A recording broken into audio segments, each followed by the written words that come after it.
Welcome to Concerned Citizens Presents. Concerned Citizens of Laguna Woods is an organization dedicated to peace, economic and social justice, good government, and a clean environment. Every month, we invite an expert to enlighten us on a topic related to our mission. Because Village TV videotapes these presentations, we can share that expertise with a larger audience. We hope you enjoy today's broadcast.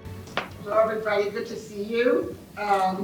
My name is Gloria Moldow and I'm here tonight to introduce our speaker, and I couldn't be more thrilled, and I'll tell you why. Many of you know or have been sort of seen all over tonight is the Burt Moldow Memorial Lecture on the Environment, which this is the third year that we have held such a meeting, and I think this is going to be my favorite. So.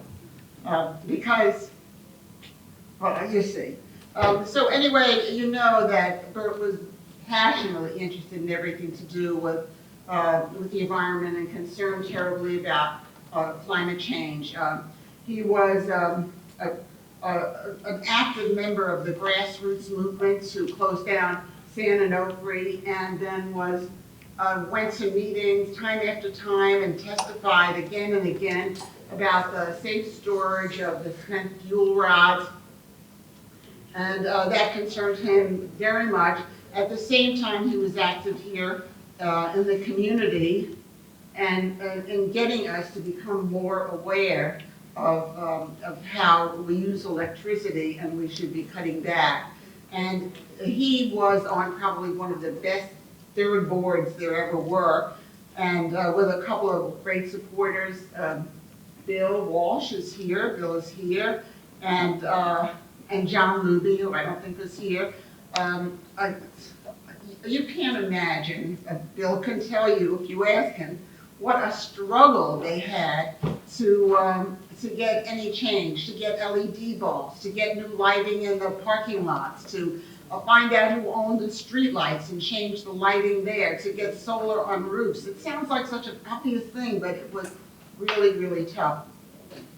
And when those guys left the board, he was kind of there on his own. And I've often said that if there was an issue about doing anything with a golf course, 100 guys would show up, you know, lobbying. Or the equestrian center, they'd be out the door and on TV. But if you want to talk about energy and concern about climate, he was alone. He was the lone speaker. And I always say that he and Ann, he would have been thrilled that about Ann's committee, and Ann would have had his back. I know if they had worked together. And tonight we have Craciun, who is the climate. Let me see. She is the policy director of the Climate Action Campaign. And I bet they even met at some point. I mean, her interests are so much allied with his, and trying to get communities throughout Orange County and in San Diego to adopt change to their energy policies, particularly with respect to SoCal Edison. You know, Edison buys energy out there and sells it to us, as she'll explain. Well, we should be looking for other people to sell to us. When we lived in Connecticut 15 years ago, we had that choice. We didn't have to go with Connecticut Power and Light. We were able to buy our energy from environmental sensitive companies who were sourcing it from solar and maybe even geothermal, but other places than just fossil fuel spewing plants. So when he came here, that was important to him. And you know how sometimes Google will curate these pictures, and all of a sudden will pop up something from on this day in 2019 or something like that. Well, just the other day, one popped up, and it was a video of Burt. And Burt was, I took this video of him. He was so intent. He was on the computer, and it was a Zoom meeting, I guess, with Third or GRF maybe, and he was trying to tell them about microgrids and community choice and just the things that that I'm as interested in now, and it fell on deaf ears. He even wrote a paper and sent it to 35 board members about it, explaining it and why it's so marvelous for us, which I will tell you the reasons why. Nobody even responded. He didn't even get a thank you. I mean, he was talking in the wilderness, so he couldn't be. He would have been so thrilled to have you. So I will tell you about herself. She is an amazing person. I was so glad to meet her, and I'm sure we'll see more of you. So my name is Craciun. I'm the Orange County Policy Director with Climate Action Campaign. We're a nonprofit climate policy watchdog. And so we advocate for policies that meet the scale of the climate crisis that are available at the local level. And there are many of them. This might be surprising. So tonight, primarily, I'm going to talk about 100% clean energy that is available through a policy called Community Choice Energy. And sort of the purpose of my presentation will be to, I'm going to advance my slides here.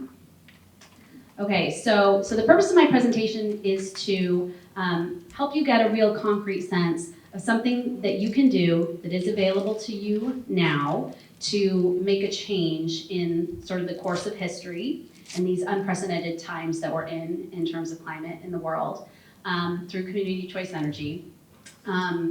That is, and how you can do it. So to do that, I'm going to tell you a little bit about Climate Action Campaign, State of the Climate Crisis Update, in case you haven't checked in recently, talk about those powerful local climate solutions that we have. I had a special request to talk about the utility tax. Apparently, some folks are interested in that, so I'm going to address that, and the Orange County Power Authority, and then how you can make a difference, kind of a little bit of an ABC 1, 2, 3, how we're going to get there.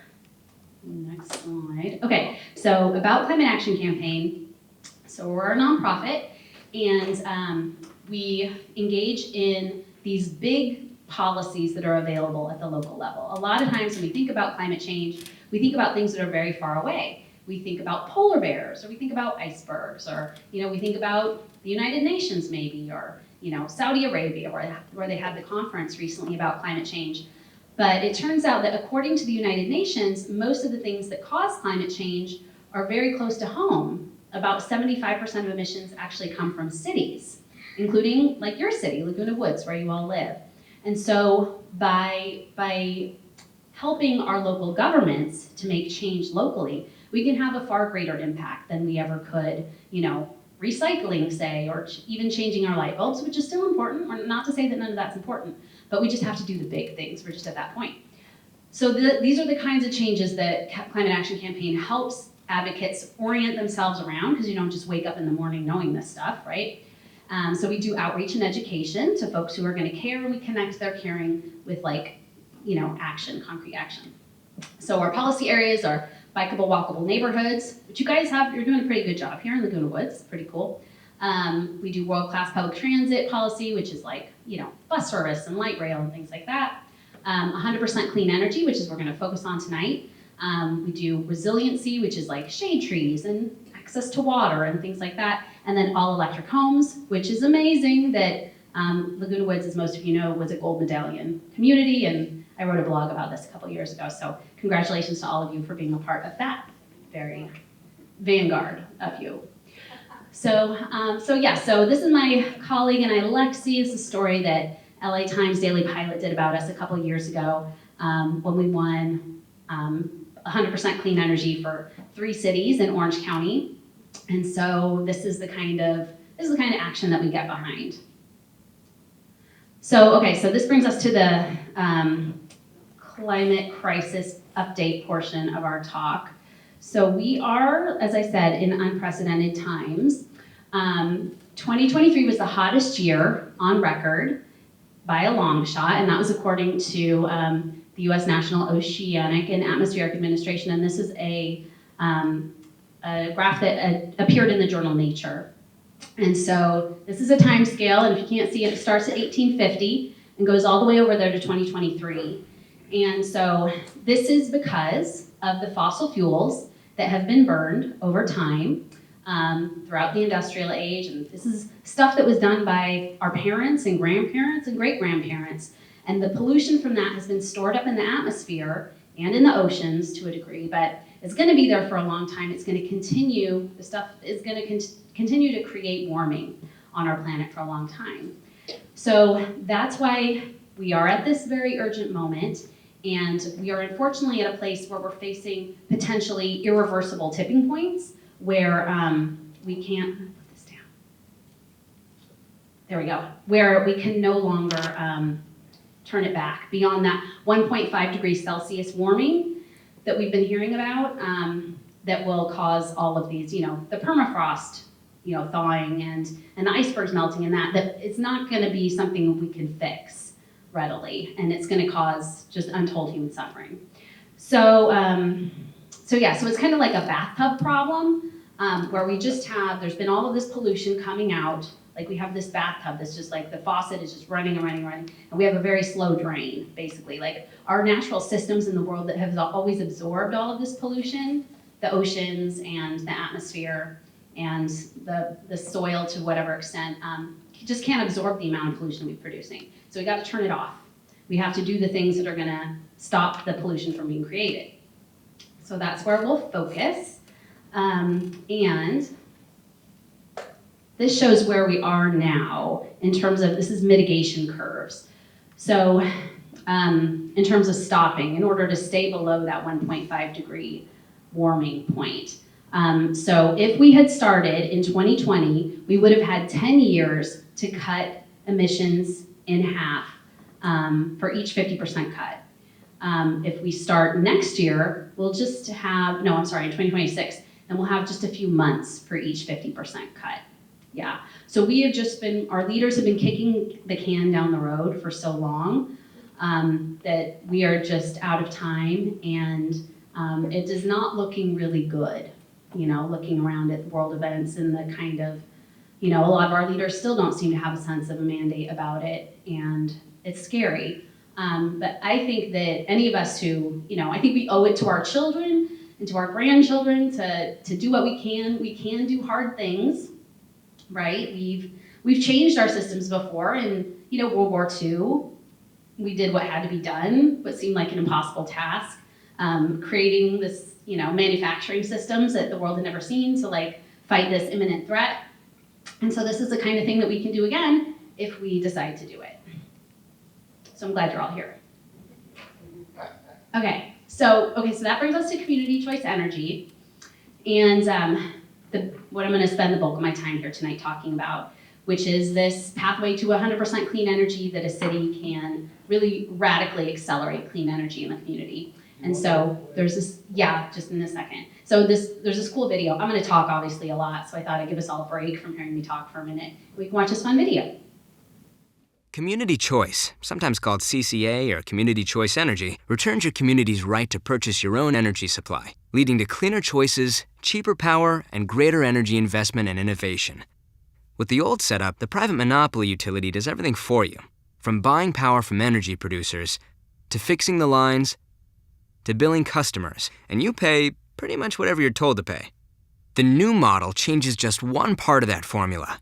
Your community buys the power, right from energy producers. You still pay the utility to do the rest uninterrupted. This change is possible when your town, city, or county starts a CCA program. That's community choice energy.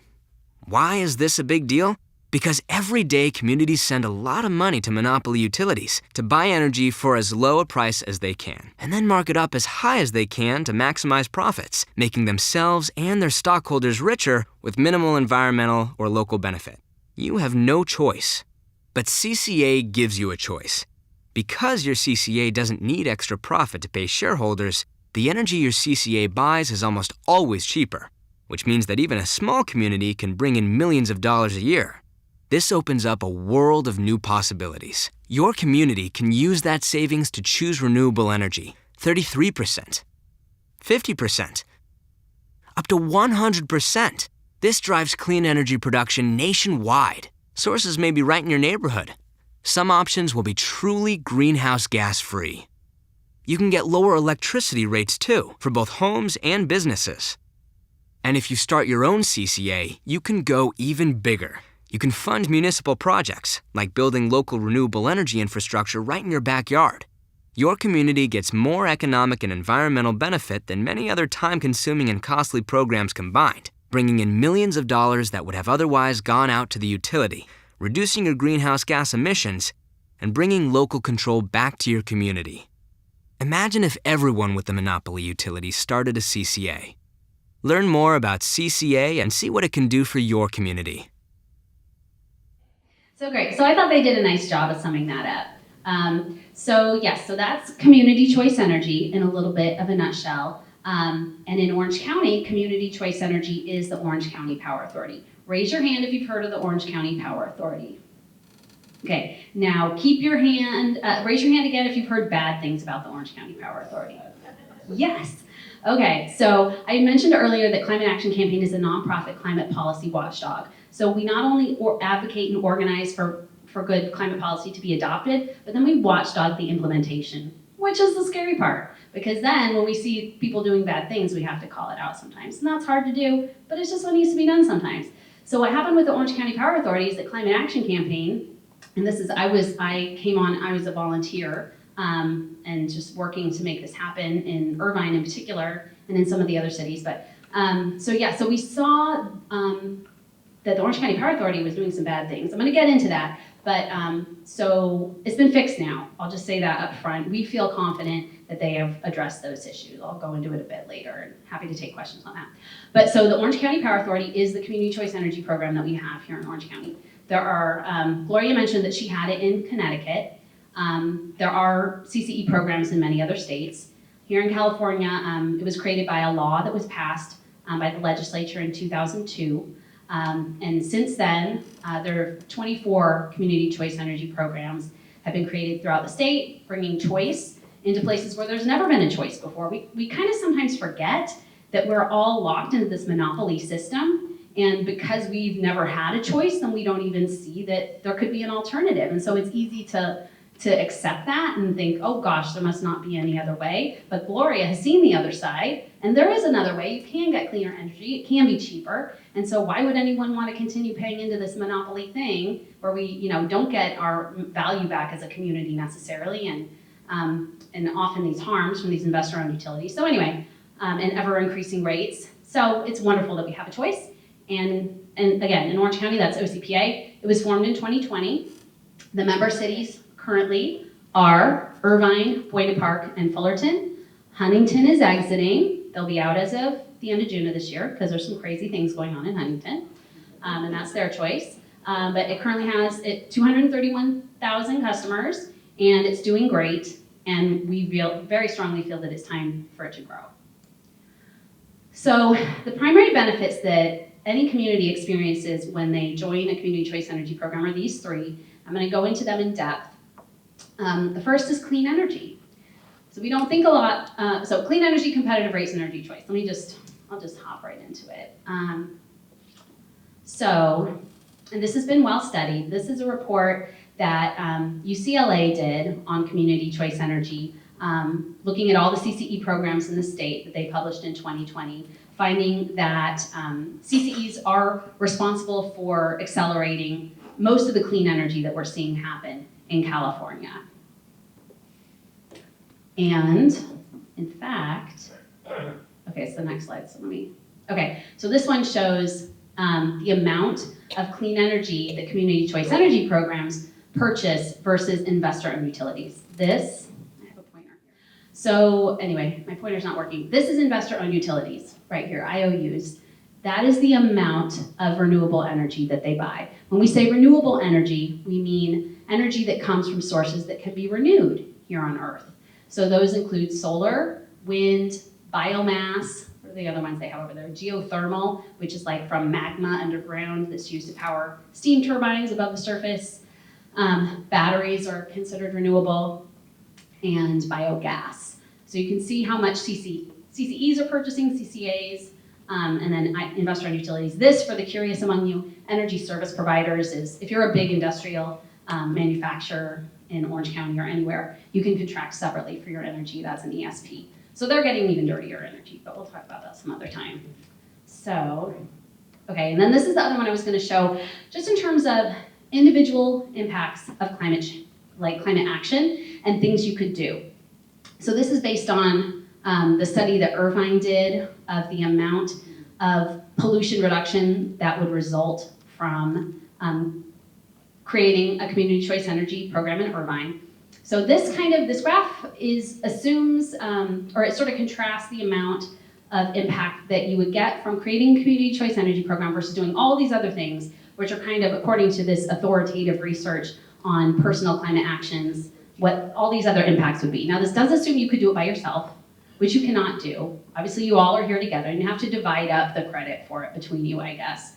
So this shows the amount of the tons of CO2 equivalent every year that could be eliminated by creating a community choice energy program. It's what, 360,000 tons. And then the other things you can see, you literally cannot even see them on the graph. So, and that's all those things combined. Having one fewer child, which we're all kind of past that point, but living car-free, which people are like, wow, that's hard. And avoiding a transatlantic flight, and a plant-based diet, and recycling. If you did all those things, it would literally not even be visible compared to the impact of getting your city to go with the community choice energy program. So that's why it's so important. Okay, so energy content or pollution content of energy is something we don't necessarily think about. We just have the experience of turning on the lights, and we don't see pollution coming out of the light bulb. So what are you even talking about that there's pollution from our lights? Well, so that's why we have to talk a little bit about where electricity comes from. And we know to some degree it comes from solar and wind and whatnot. But a lot of it, especially for like SoCal Edison, still comes from gas-fired peaker plants. These power plants that they turn on after the sun goes down, in particular, to create the energy during most of the time of day when most of us are using energy. So, and this is it's called a power content label. And under rules from the California Energy Commission, all energy service providers in California are required to publish this basically nutrition label for their power content every year. And they do that so you can see what's in my energy anyway. So what you can see, if I could get my pointer to work. The red dot. The red dot, that makes so much sense. I don't see it. Is this it? Oh, there you go, thank you. Okay, thank you. So this right here, it says 33.2 is the SoCal Edison power mix. That is their eligible renewable content. Okay, and this over here is the California average. It's 35.8%. They are below the state average. I don't know off the top of my head what the 2022% requirement was, but they're always clocking right at the minimum. So they continue in that proud tradition here. They are offering the minimum required by law. They have, you can see right here, their natural gas, 24.7% of the energy that they're providing you that's coming through our lights here, and everything else in the building. And then unspecified, these are old renewable energy credits usually, or oftentimes it is also gas plant type energy, 30.3%. The remainder of it is, and then they have, let's see, they have no coal on there, but they have some hydroelectric. That's not considered renewable because with climate impacts and water being how it is, it's not considered renewable. Okay, so next, let's look at OCPA. I have OCPAs for point of comparison. OCPA's electricity is a lot cleaner. So we see this right here, 62.3% of Orange County Power Authority's basic choice product. This is the one that is, and this is also priced lower, and I'll talk more about that. This is currently priced 3% below SoCal Edison's product that you just saw, is 62.3% clean. And then their next two products are even cleaner. We have, let's see, their Smart Choice product is actually 100% clean, and their 100% is 100% clean. That's good news. So, and they have different sources for each of them, but as you can see, like the 100% comes mostly from solar, and geothermal is powering a lot of the Smart Choice product, but it's a lot cleaner. And this stuff is all like, the California Energy Commission is checking the receipts on this stuff. So it's not like they're gonna fake this. So it's definitely cleaner. And another major benefit is that it allows us to have a choice for the first time ever. Like I said, we often don't think about the fact that we just, we get an energy bill, an electricity bill, and we pay it, and we don't have any option, and we don't think much about how that came to be. But it's helpful sometimes to unpack, the history of this kind of stuff. So there's no economically rational reason for us to have the electricity pricing that we do necessarily. This is set by fiat between the California Public Utilities Commission, kind of like an arrangement between the Public Utilities Commission and the investor-owned utilities and deals that they've made. And ongoing proceedings, and the investor-owned utilities making constant requests to increase our rates, basically. And so the PUC is not doing a good job of protecting ratepayer interests, and this is well established. Our rates continue to go up, and the California auditor did a study last year. I thought maybe I had another slide on that. The state auditor's office did a report really hammering on the PUC, saying they are not doing what they're supposed to protect ratepayer interests. So we need another way. It's not getting the job done the way that it's happening. So it's important to ask, what is the PUC? Not a lot of people know. It is this body that's appointed by the governor. It's 5 people who are just appointed by the governor, and their job is to regulate investor-owned utilities. And so the problem with this is there's really no accountability. And a big part of what contributes to this is our political campaign contribution system in the US and in California also, which allows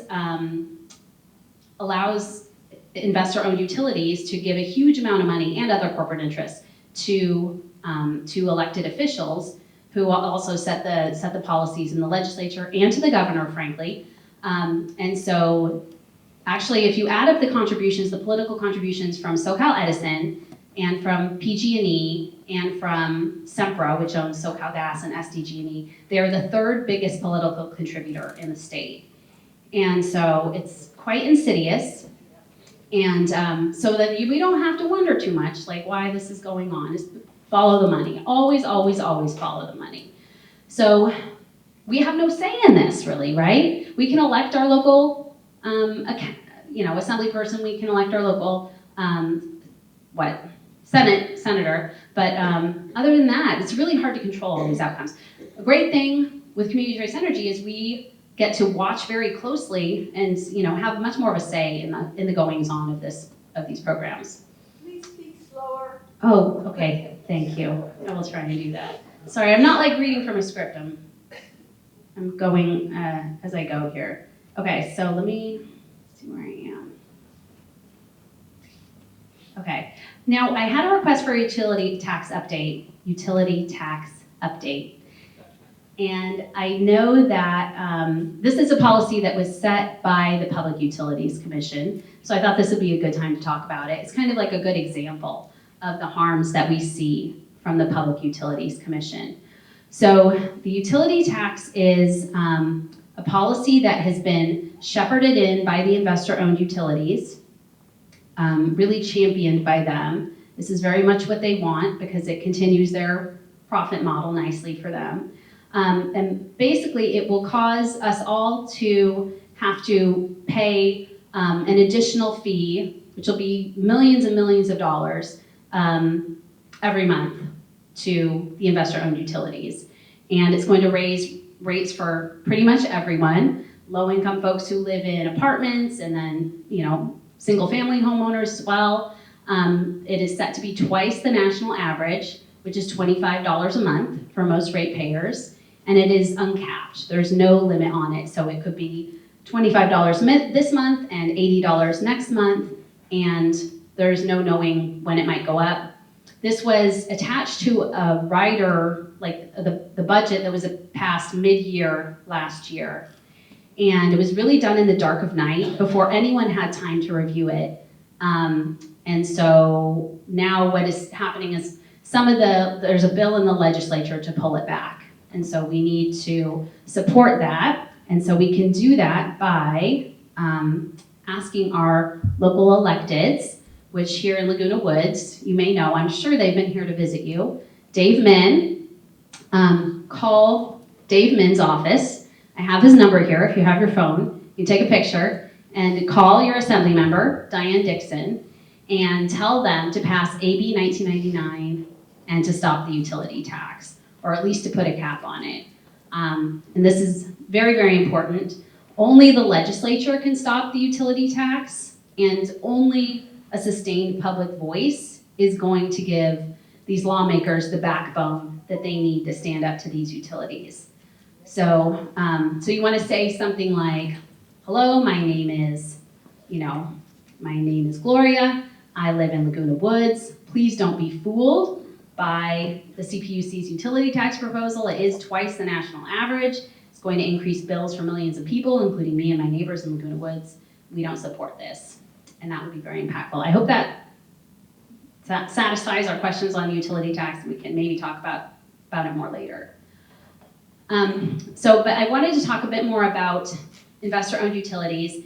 A problem with investor-owned utilities, another problem, is that they have this for-profit mandate, that they are required to pay a dividend to their investors every month. Now, if you own SoCal Edison stock, you might think this is a great thing.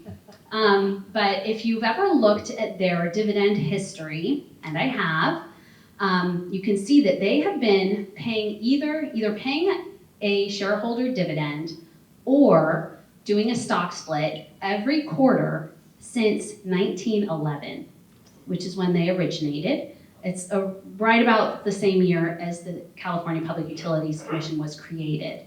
They were created at the same time. Their power is very much tied up in each other. The more powerful the investor-owned utilities are, the more powerful the CPUC is. So they're just hand in glove, and they hang together, or they'll hang apart, I guess. But yeah, so the CPUC has a strong incentive, and honestly, it's disappointing, but we find that CPUC people, these commissioners and the staffers, will land in cush gigs in state senate offices and in assembly offices and at the investor-owned utilities. They kind of will trade staff back and forth.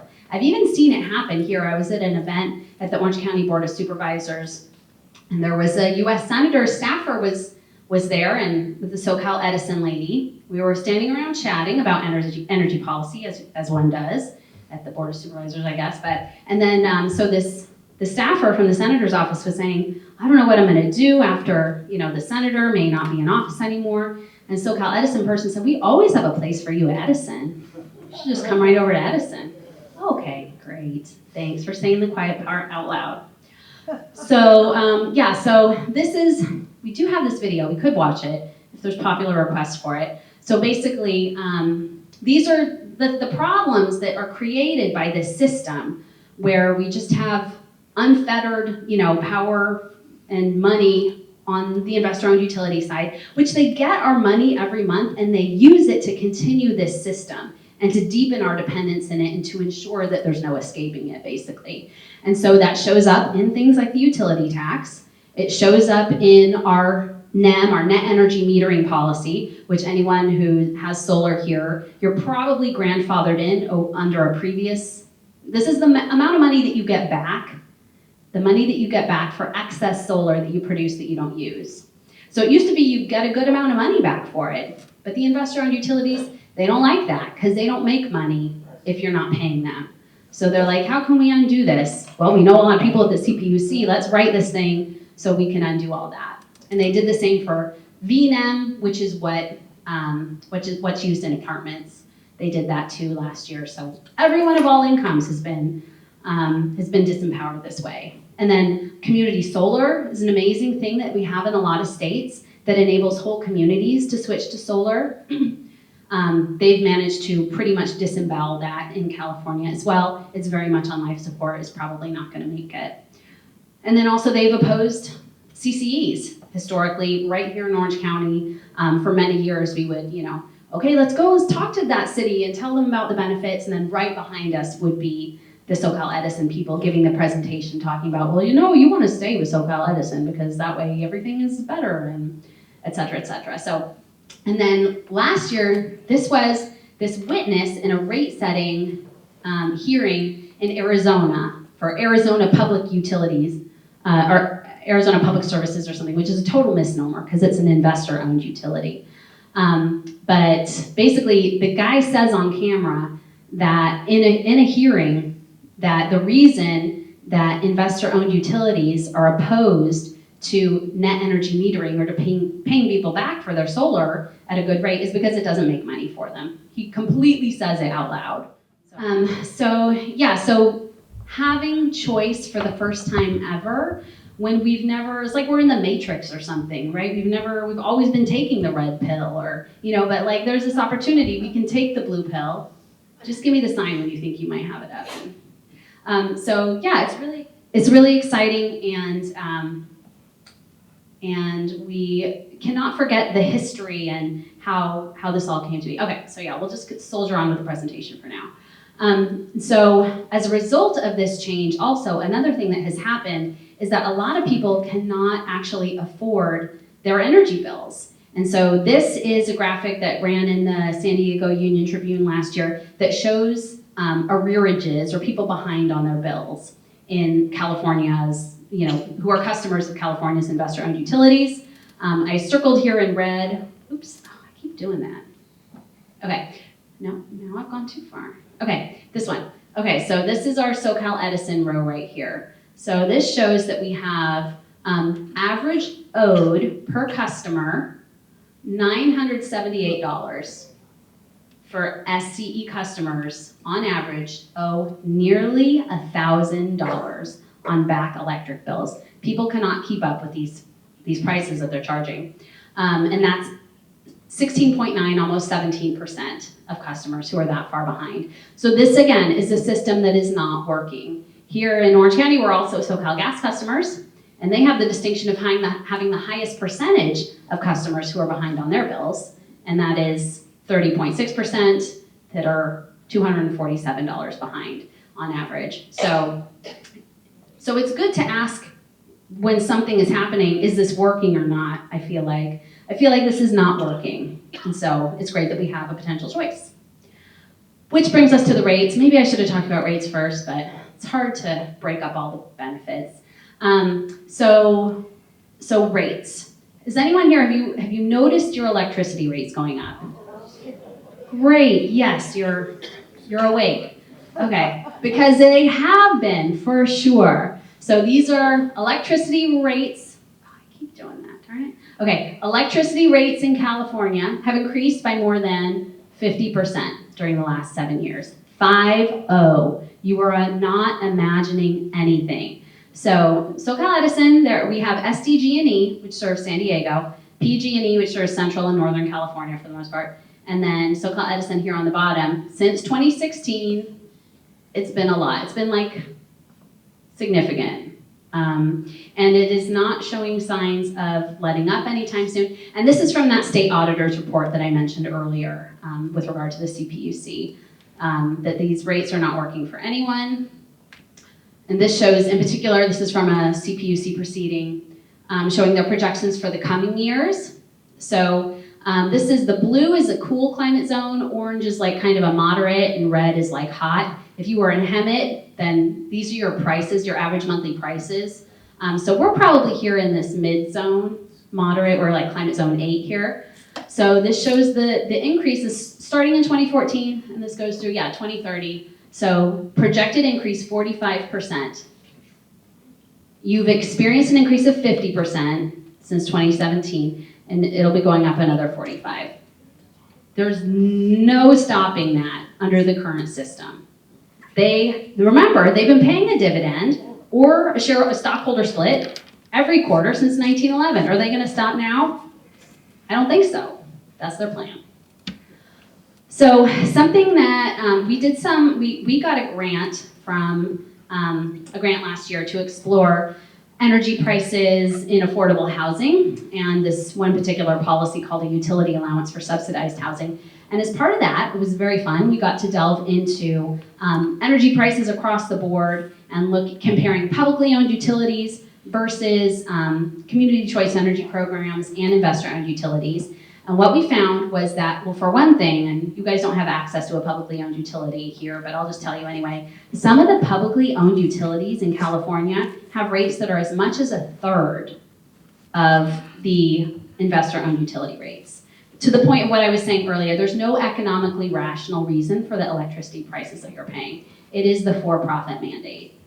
So, and looking at community choice energy programs, they also, so CCEs don't have rates, or they're not that much lower than investor-owned utilities, but they're a lot lower. I mean, some of them, it varies, but all 12 to 13 in SoCal gas territory, this is where we were doing our study, which is in an area all the way up from San Luis Obispo County down to like Imperial County, which is down at the Mexico border, and everything in between. So these are communities that have a community choice energy program, comparing it to the investor-owned utility program. We compared the rate. The California Public Utility Commission does maintain a portal where you can look up the energy rates for all these providers.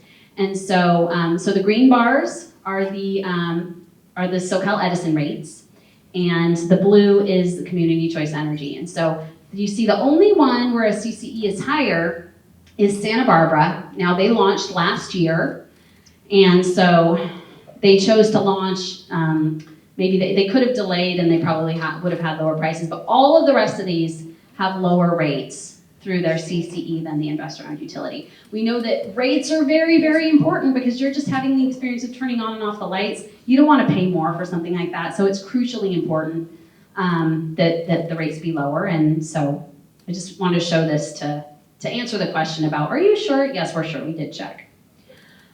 So, and this shows the comparison. This is a current bill. I just updated this on the last week. If you go on this CPUC portal right now, you will see that comparing SoCal Edison's base product, so this is the SoCal Edison column. This is showing your bottom line average customer energy bill is $210 from SoCal Edison. Orange County Power Authority's basic choice product is $208. Now they offer these cleaner products. I showed you the power content labels for those earlier. These are products that you could choose. They're a lot cleaner. They're also more expensive. So you may not be interested in that, or maybe you are. You would have a choice in that case. But here we are. As you can see here, we're in a no choice situation. We're stuck with their rates, we're stuck with their dirty product, and we're stuck with their price. So, I don't know, I think it's an easy choice. Okay, so let's talk a little bit about Orange County Power Authority issues I'm sure that some of you heard about, we saw by show of hands. So they launched in 2020. We saw shenanigans happening. We had, the CEO was appointed. He had no energy experience. He didn't know what a kilowatt hour was. He was appointed CEO of this agency, and he was frankly a political hack. He was very loose with his ethics and had a proven track record at the county of permitting very problematic decision making. And so that's this guy, Brian Probalski. So we start to see agenda items come forward to like approve contracts, $50 million contracts with none of the terms and none of what was going to be provided in the contract. So remember, we're the watchdogs. We have to say shenanigans on this. And so, making the public comment, not always easy to do, but so there was a lot of controversy and a lot of news coverage for several years. It was a very painful period. Orange County Power Authority and the residents were completely the victims in this. What was happening was that some of the board members wanted to use the Orange County Power Authority for their personal profit and benefit. And so that's what they were doing. And so they could make these deals and have Mr. Probalski have the ability to approve these contracts with no oversight. They could award contracts to their friends and so sort of pay off their political cronies to stay in power. And so that was what was happening. But that's all done now. We got a new CEO. The new board came into power in 2022. Obviously we had an election. So that was great because we were able to get some new board members in the member cities. And so they have been cleaning things up, basically. So it's in a good place. I just wanted to show some highlights of some financials and other things that kind of demonstrate its strength. And so this is one of the other major benefits I didn't even talk about, is local community programs. So this money that you currently spend or send to SCE that they use for their shareholder dividends and their CEO salaries and whatnot, under the law in California, with a CCE, that money must be spent on community energy programs. So that means things like rebates for people to get batteries, lowering the price of batteries so you can store your solar energy when the sun is shining and use it, at 5 p.m. or 6 p.m. when the sun is not shining at no cost to you. Or a thermostat that's going to help you control your energy use at home when you're not there, or buying your solar panels, things like that. So in their mid-year update that they did recently, their fiscal year 2023-2024 budget, projected budget surplus, $71.5 million. So this is now, when a CCE starts, they need to do things like pay off all of their upfront, loans and things like that. But they're in a very strong position. They last year settled their credit facility in full, and they have an unused balance. They have a lot of money in the bank. They have this rate stabilization reserves that will ensure that no matter what, sometimes SCE does stuff, rate strategy to try and undercut the price of a CCE, especially when it's new and it doesn't have these kind of reserves in the bank. But this can protect our ratepayers. This will protect our ratepayers regardless of what SCE tries to do that way. And they have an investment grade credit rating on track, which means, because it takes a lot of money to buy power, that's why they need the money, is to go out and make these agreements with these solar farms or these new wind farms and things like that. They buy the power up front, they sign the contract, they say, here's the money now, we get this power for the next 10 years, kind of locks it in at a lower rate for us. So that's a benefit. And so we have some slides also. This is the portion of the evening where we're going to talk about how y'all can contribute to making this happen here in Laguna Woods. So how it works in making local policy change in a local city government, often, as in the case in Laguna Woods, you have 5 deciders. These are your decision makers right here. I think we have a few of them with us this evening. So it's obviously Mayor Hatch, Mayor Pro Tem Horn, Councilmember Connors, Councilmember McCrary, and Moore. Okay, so these are the people who get to decide if y'all are going to have this choice or not. And so the reason that local change is so great is because if you're looking at the US Congress, we need hundreds of votes to make something happen. Here in Laguna Woods, we need 3 votes. So we don't need 5, we just get to 3 and let the 2 of the rest of them talk about whatever they want to talk about. We just get the 3. And so that's exciting.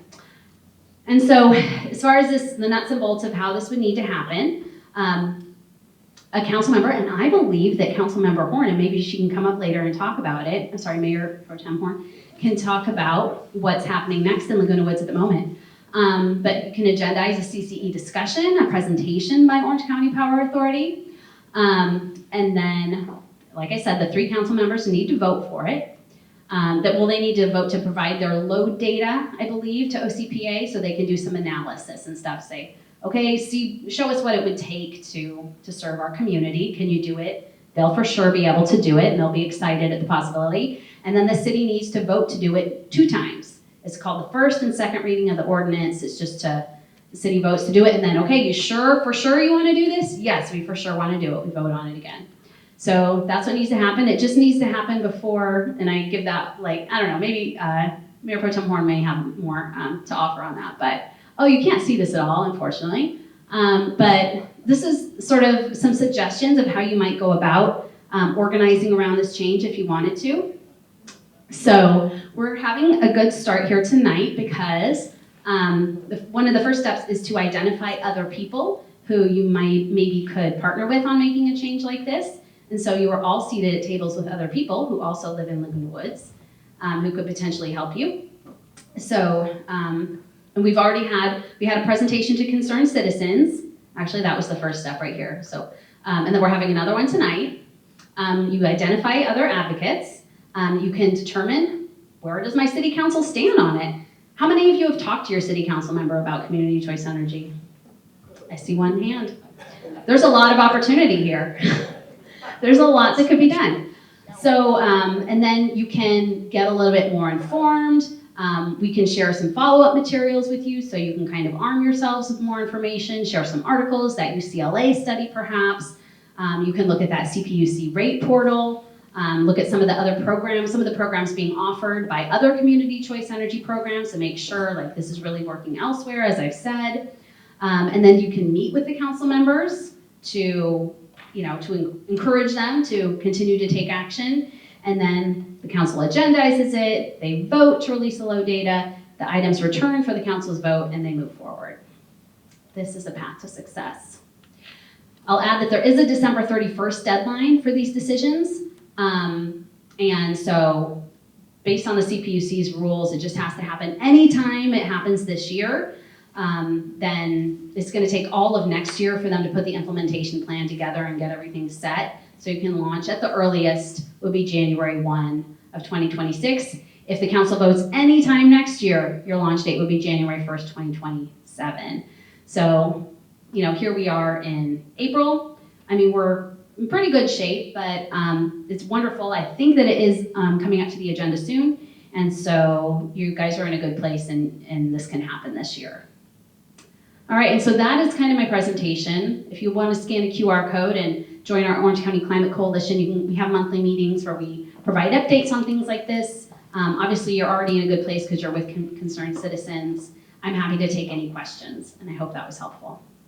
Yes, if you could please I have two quick questions. Under the alternate energy proposal, if somebody, an individual or a town have installed solar panels, is there anything to allow them to receive some benefit as they supposedly have now?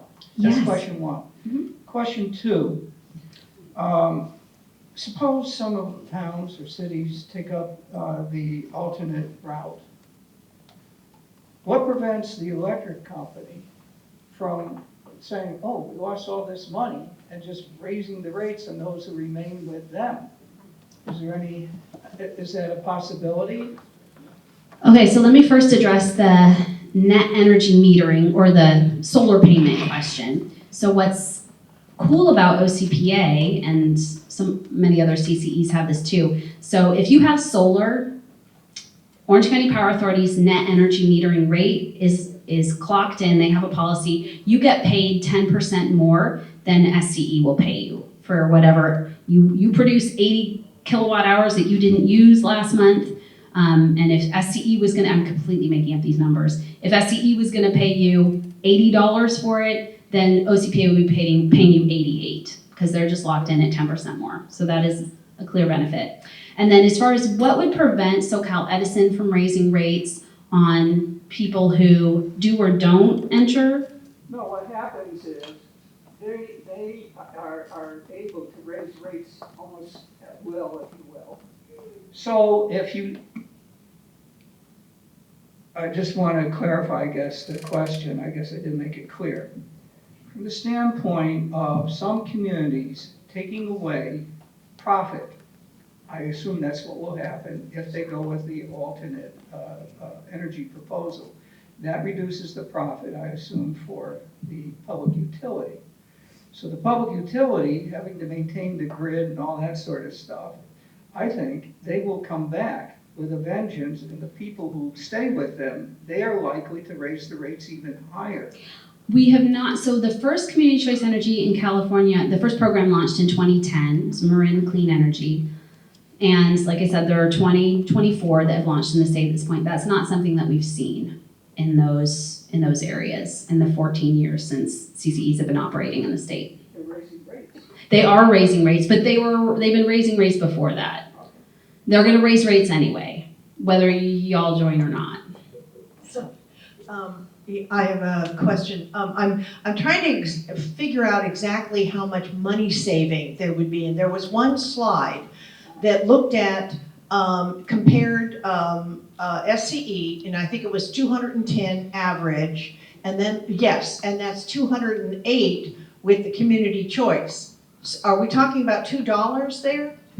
That is $2 at this point. This is a 3% savings is what Now, assuming 1%. that SCE imposes that fixed rate of an extra $50 a month. Everyone's gonna pay it. SCE It- customers, OCPA customers, everyone will Oh, pay it. everyone will pay it, including community choice, right? Unfortunately, Okay, yes. so, So even if you're with CCE, you still get your bill. The bill comes from Edison. The power flows over the Edison power lines. It's just the procurement part where the energy is purchased. OCPA takes over the energy purchasing part of the equation, which currently SoCal Edison purchases from third parties. okay, So- but we're so- looking at 3%. That would pretty much be all the time, about a 3% Yes, and this difference. might be, I mean, they're 3%. I mean, I did just check this. So you're right that this is not 3%, this 210 to 208. So I'm not sure what the differential is there, but I know that as of August, their rate proceeding it should be 4% lower than SoCal Edison is what the board voted to do. So they really want to increase the savings because they see that that's important to cities and they want to grow. I guess I'm the next one because I have the microphone. Pathway 2045, SCE. They give the impression that that's the funds that they're going to be collecting are going to be to rebuild the grid because the grid is in such poor shape. Bury transmission lines so they don't have any more Paradise, California incidents. And yet, I'm listening to you tonight and I'm thinking, how much of this rate increase that we're going to be paying under A 230510, probably that the CPUC is going to approve, is going to go to the grid, or is this going to be a windfall for the shareholders and the executives of these IOUs? Yeah, I'm not sure the percentages on the utility tax and how much is, but they're known for what's called gold plating their infrastructure and building it in such a way and, much more expensive than what is necessary because that's where their profit motive is.